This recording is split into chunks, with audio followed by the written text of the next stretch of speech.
آج کی ویڈیو میں ہم بات کریں گے تاریخ اسلام کے ایک عظیم فاتح اور ایک بہادر سپہ سالار اور رسول اللہ صلی اللہ علیہ وآلہ وسلم کے جلیل القدر صحابہ، تاریخ ساز فاتح، جن کی بہادری کی تعریف نہ صرف مسلمان بلکہ غیر مسلم بھی کرتے آئے ہیں۔ دوستو، تاریخ کا یہ عظیم سپہ سالار کتنا زیادہ طاقتور اور ہوشیار تھا، اس کا اندازہ صرف اس بات سے لگایا جا سکتا ہے کہ ہمارے پیارے نبی حضرت محمد صلی اللہ علیہ وآلہ وسلم نے اس عظیم سپہ سالار کو سیف اللہ کا لقب دیا تھا۔ سیف اللہ کا مطلب ہوتا ہے اللہ کی تلوار۔ اس عظیم اور بہادر سپہ سالار کو آج پوری دنیا خالد بن ولید کے نام سے یاد کرتی ہے۔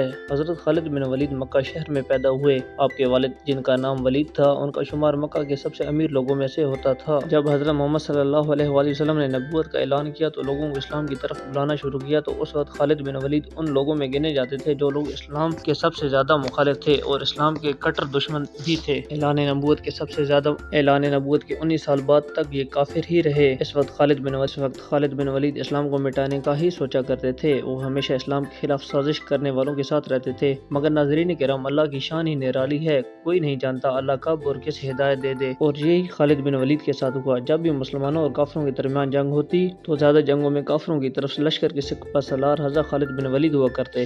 یقیناً آپ ایک اور واقعہ سے آگاہ ہوں گے، جب جنگ احد کے موقع پر حضرت محمد صلی اللہ علیہ وسلم نے مسلمانوں کے لشکر میں سے کچھ صحابہ کو ایک پہاڑی پر کھڑا کر دیا تھا اور یہ حکم دیا تھا کہ چاہے مسلمانوں کا لشکر جیتے یا ہارے، تم لوگ اس جگہ کو کبھی نہ چھوڑنا، کیونکہ وہ پہاڑی ایسی جگہ پر تھی، اگر دشمن کا لشکر چاہتا تو اس پہاڑی رستے سے آ کر مسلمان لشکر پر پیچھے سے حملہ آور ہو جاتا۔ لہٰذا آپ صلی اللہ علیہ وآلہ وسلم نے اسی وجہ سے چند صحابہ کو اس پہاڑی پر کھڑا کر دیا تاکہ اس طرف کافر حملہ نہ کر سکے۔ ناظرین کرام، اس جنگ میں مسلمانوں نے گنتی میں کم ہونے کے باوجود مکہ کے کافروں کو شکست دے دی اور کفار کا لشکر میدان جنگ چھوڑ کر بھاگنے لگا۔ جن صحابہ کو حضور صلی اللہ علیہ وآلہ وسلم نے پہاڑی کے رستہ میں کھڑا کیا تھا، انہوں نے جب دیکھا کہ مسلمان جنگ جیت گئے ہیں اور کفار کا لشکر میدان جنگ چھوڑ کر بھاگ کھڑا ہوا، تو زیادہ تر صحابہ نے اپنی جگہ چھوڑ دی اور میدان میں آ کر خوشی منانے لگے۔ اس کا نتیجہ یہ ہوا کہ خالد بن ولید، جو اس وقت کفار کے لشکر میں شامل تھے اور اس وقت کافر ہوا کرتے تھے، انہوں نے اپنے چند لوگوں کو ساتھ لیا اور واپس مڑ کر پہاڑی رستے سے مسلمانوں پر دوبارہ حملہ کر دیا۔ یہ حملہ اتنا خطرناک تھا کہ مسلمانوں کو کچھ سمجھ ہی نہ آیا کہ آخر یہ کیسے ہو گیا، اور دیکھتے ہی دیکھتے خالد بن ولید نے پوری جنگ کا نقشہ ہی بدل دیا۔ وہ جنگ جو مسلمان جیت چکے تھے، ان کی ہار میں بدل چکی تھی، اور یہ سب خالد بن ولید کی بہادری اور مہارت کا نتیجہ تھا۔ ناظرین کرام، صلح حدیبیہ کے بعد خالد بن ولید اکثر پریشان رہتے تھے۔ اس کی وجہ دین اسلام کی دن بدن ترقی تھی، اور وہ ہمیشہ سوچتے رہتے تھے کہ آخر کیا وجہ ہے کہ کافروں نے کئی بار مسلمانوں کو جنگ کے میدان میں چیلنج کیا ہے، لیکن کافروں نے ہمیشہ اچھے ہتھیار اور اچھے جنگجو ہونے کے باوجود ہمیشہ مسلمانوں سے شکست کھائی ہے، پر ہمیشہ مسلمان جیت جاتے ہیں۔ کہیں ایسا تو نہیں کہ مسلمانوں کے ساتھ کوئی اور غیبی طاقت ہو، اور کیا محمد صلی اللہ علیہ وآلہ وسلم سچ میں اللہ کے رسول ہیں؟ حضرت خالد بن ولید ان تمام باتوں سے پریشان ہی تھے کہ ایک دن ان کے بڑے بھائی کا ان کے پاس خط آیا۔ خط میں لکھا تھا: اے خالد، تم کہاں ہو؟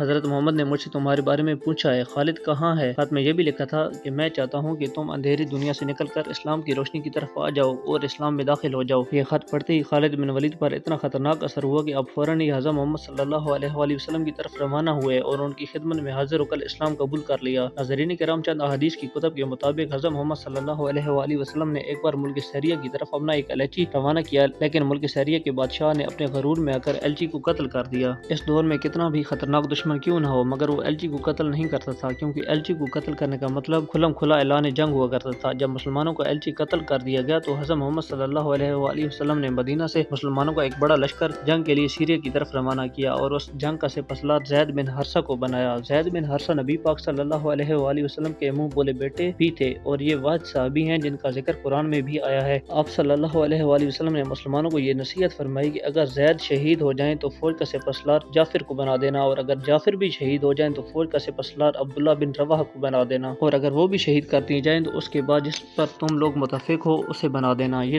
نصیحت کر کے حضور صلی اللہ علیہ وآلہ وسلم نے لشکر کو سیریا کی طرف روانہ کر دیا۔ ناظرین کرام، جنگ کے دوران یہ سارے سپہ سالار شہید ہو گئے تو مسلمانوں نے متفقہ رائے سے اسلامی فوج کا پرچم خالد بن ولید رضی اللہ تعالیٰ عنہ کے ہاتھوں میں دے دیا۔ لہٰذا جب اسلامی فوج کا پرچم حضرت خالد بن ولید رضی اللہ تعالیٰ عنہ کے ہاتھ میں آیا تو جب ملک سیریا کی فوج نے دیکھا تو اس کی آدھی ہمت آپ کو دیکھ کر ہی ٹوٹ گئی تھی۔ ناظرین کرام، بہت بڑی جنگ ہوئی تو یہ جنگ مسلمانوں نے جیت لی۔ حضرت خالد بن ولید اتنی بہادری اور جوش سے لڑے کہ اس جنگ میں آپ سے 9 تلواریں ٹوٹ گئی۔ ناظرین کرام، سوچئے 9 تلواریں، ایک تلوار بھی اگر کسی مرد کے ہاتھ سے مکمل ٹوٹے تو سوچئے کہ جس کے ہاتھ سے 9 تلواریں ٹوٹی ہوں اس نے کتنے لوگوں کو قتل کیا ہوگا۔ حضور صلی اللہ علیہ وآلہ وسلم نے ان کی یہ بہادری دیکھ کر تمام صحابہ کے سامنے ان کا نام سیف اللہ رکھا، جس کا مطلب ہے اللہ کی تلوار، اور فرمایا کہ اب مسلمانوں کی سپہ سالاری سیف اللہ کے ہاتھ میں ہے۔ یہ جنگ بعد میں جا کر جنگ موتا کے نام سے مشہور ہوئی۔ ناظرین کرام، حضرت خالد بن ولید رضی اللہ تعالیٰ عنہ نے اپنی زندگی میں سینکڑوں جنگیں لڑی۔ یہ دنیا کے ایسے سپہ سالار تھے کہ انہوں نے ایک بھی جنگ نہیں ہاری۔ جی تو ناظرین کرام، یہ تھی ہماری آج کی ویڈیو۔ امید ہے آپ کے علم میں اضافے کا باعث بنی ہوگی۔ تو اس ویڈیو کو لائک کیجیے اور دوستوں کے ساتھ شیئر کیجیے۔ مزید اس طرح کی انفارمیٹو ویڈیو کے لیے ہمارے چینل ملک کریشن کو سبسکرائب کیجیے اور بیل آئیکن کو آل پر ضرور پریس کیجیے تاکہ ہر آنے والی ویڈیو کا نوٹیفیکیشن آپ تک بآسانی پہنچ سکے۔ ملتے ہیں اگلی ویڈیو میں، تب تک اپنا بہت خیال رکھیے گا۔ اللہ حافظ۔